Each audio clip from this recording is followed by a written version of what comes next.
Today I'm carrying out a full filter service on the MK7 Golf 1.6 TDI. This engine is in most of the VW range, but this should cover pretty well the Passat, A3, Seat Leon, anything the size of a Golf or Passat saloon.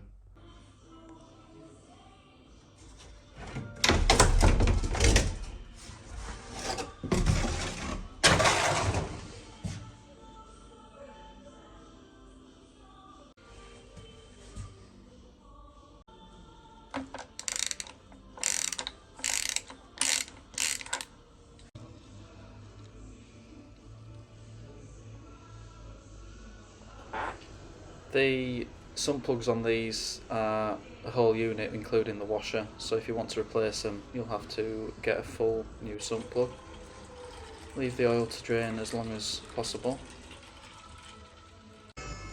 The oil filter on this engine is accessed from underneath, and it does have a drain hole in the middle, so you can either remove the whole thing and make a bit of a mess, which is fine if you've got the means to clear it up.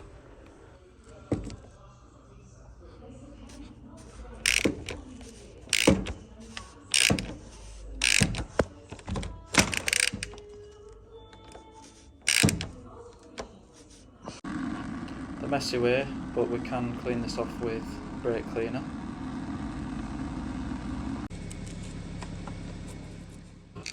Probably would have been better off doing it this way, a little bit less messy.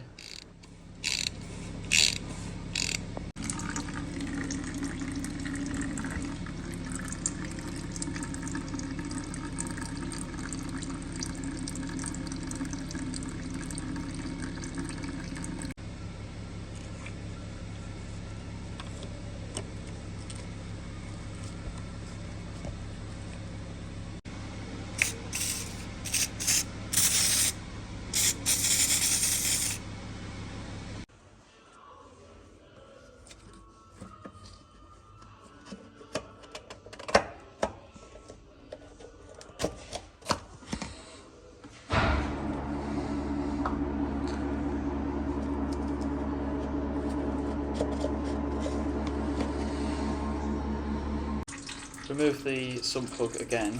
Ideally you should remove the filter first, but because of the location it's a little bit more difficult than the previous engines. Remove the O-ring on the oil filter housing cap, and there's also one to replace on the drain plug.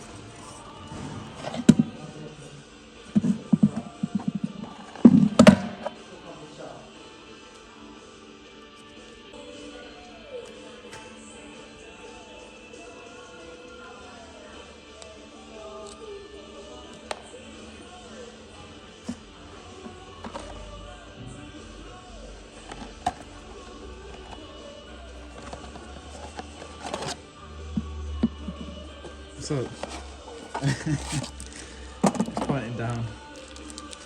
Might get off with some action though, that's all I'm talking about.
Tighten the filter until it's fully seated. They give a torque reference of 25 Newton meters, but you can visibly see when the plastic meets.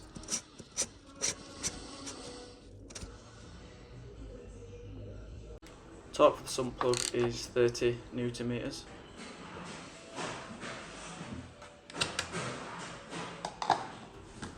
Oil capacity is about 4.6 litres, so if you initially add 4 litres of oil, a bit more than 4 litres, run the engine and then let the engine sit for 10 minutes off before checking the level.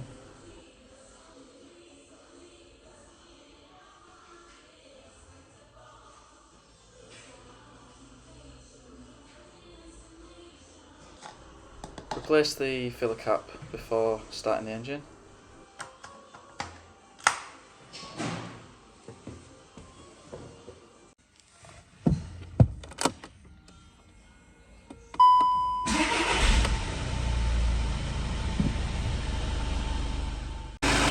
While the engine's running, check underneath for any signs of leaks and clean any residue with brake cleaner. Replace the under tray and we're ready to move on to the other filters.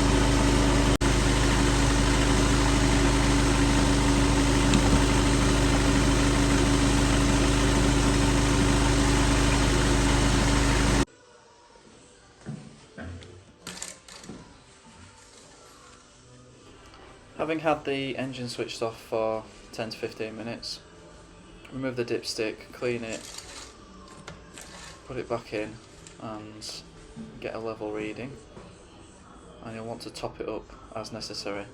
So you'll see this is most of the way up the hatched area, and as the car has been running you don't need to get it right up to the maximum, so that's a good level. Now for the fuel filter, remove the torque screws from the head of the filter housing.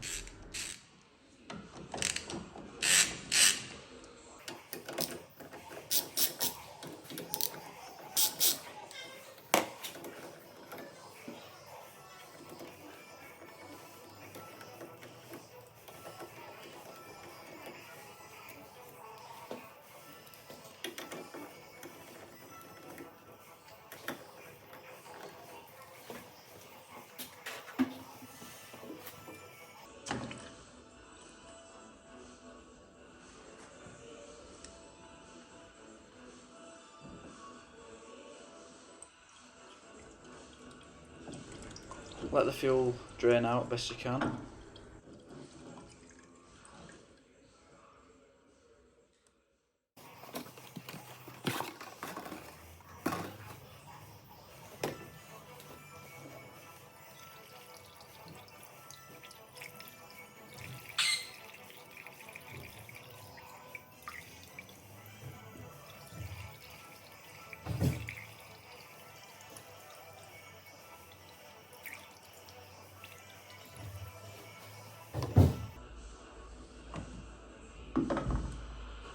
Insert the new filter slowly so that the diesel has a chance to get through it without overflowing.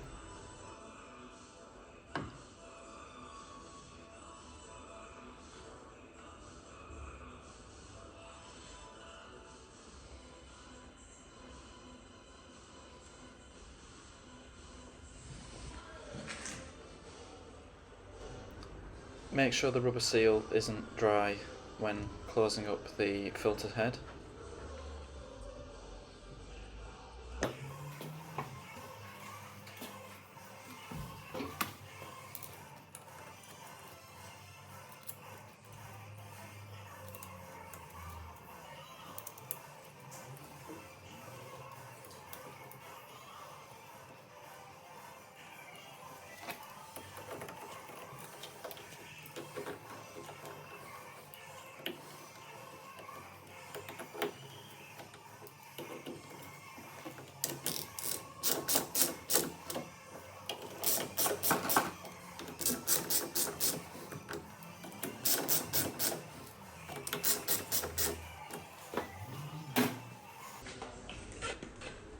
clean off any oil and diesel residue.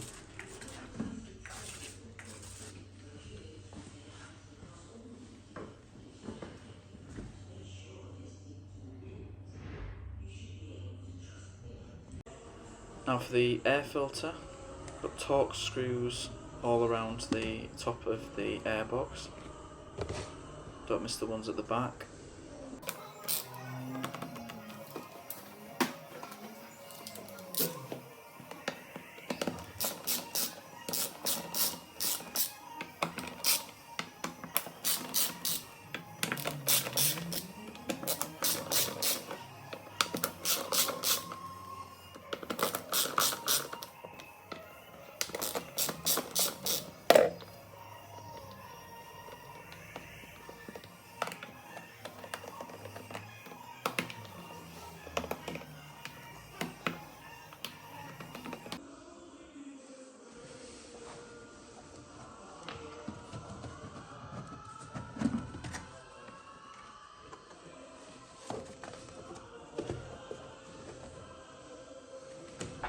If there's any detritus in the airbox, use a vacuum cleaner to clear it out.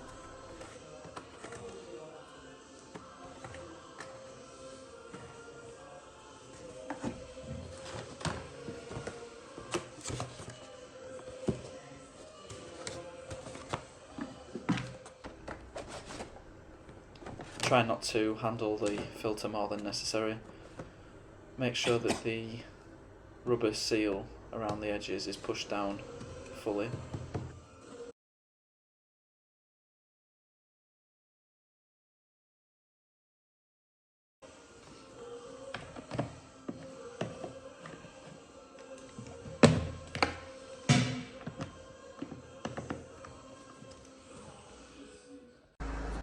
Finally, we've got the cabin filter, which is just behind the glove box. We just need to drop the glove box down by pushing on these two tabs at the same time.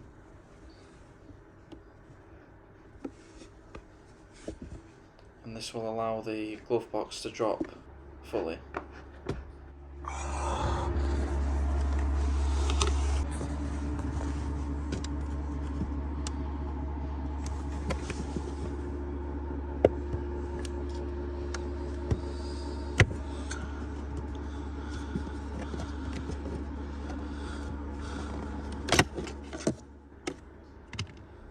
Note the direction of airflow on the filter, make sure that it's correct. Check for any leaves or debris in there and fit the new filter the same way as the old filter if the direction of airflow is correct.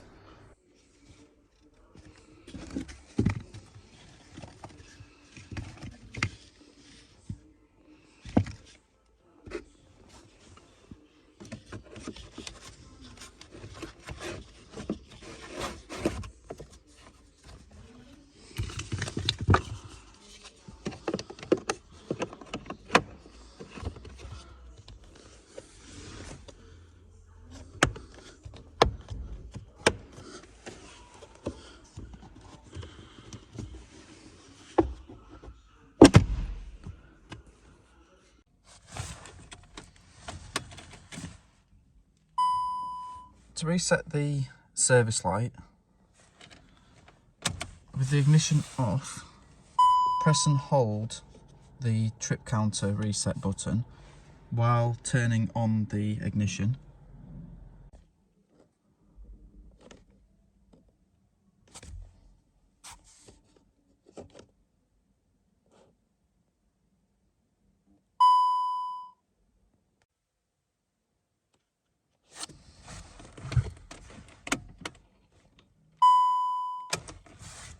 If the inspection light has only gone away, we'll need to do the process again for the oil change interval.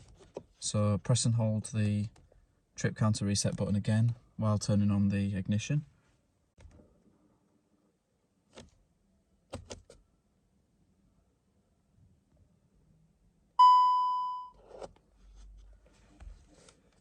if like this, the service light isn't resetting, then it will have to be done with diagnostic equipment, unfortunately. And from memory, I think this has something to do with fixed service intervals versus long life service intervals. One of them can be reset using the trip counter, and one of them has to be reset with diagnostic equipment.